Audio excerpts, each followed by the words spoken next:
Testimony is underway in the trial of two men accused of kidnapping, torturing, and murdering a man who was romancing the wife of the former owner of President's Supermarkets. Local 10's Terrell Forney is live now with today's testimony. Terrell.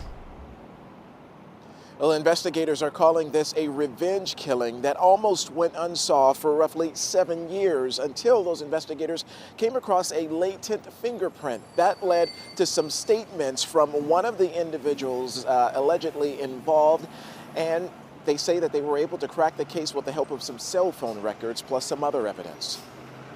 Camilo is so burned and so beaten that he's nearly unidentifiable. Prosecutors detail a gruesome crime in front of a jury who will decide the fate of two men, Roberto Isaac and Alexis Villa Perdomo. The pair are accused of being the hired help to pull off a kidnapping, brutal torture, and murder of Camilo Salazar in 2011. Beaten about the head, throat slit, and his penis lit on fire.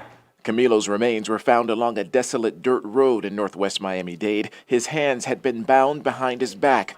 The case went cold for several years until the 2018 arrests of the two men on trial and Manuel Marin, a co-founder of the Presidente supermarket grocery store chain and alleged ringleader. A fourth suspect, Ariel Gandula, is now the state's key witness. The defense, though, took issue over why it took 7 years for cops to crack the case. Not one stitch of evidence leads to Mr. Isaac. Nothing. My client, Alexis Villa Perdomo, is a perfect example of somebody getting sucked into something that he had nothing to do with. And despite the tough testimony, Camilo Salazar's family is sitting through the entire trial. Justice is find the guilty parties convicted.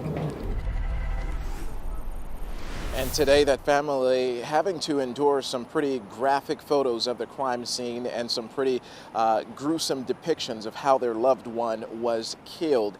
Nonetheless, we know that this trial is expected to last 2 weeks, and that fourth suspect that I mentioned, Ariel Gandula, he is expected to testify in this trial against these two defendants at some point as part of his own plea deal. Reporting live from Miami, I'm Terrell Forney, Local 10 News.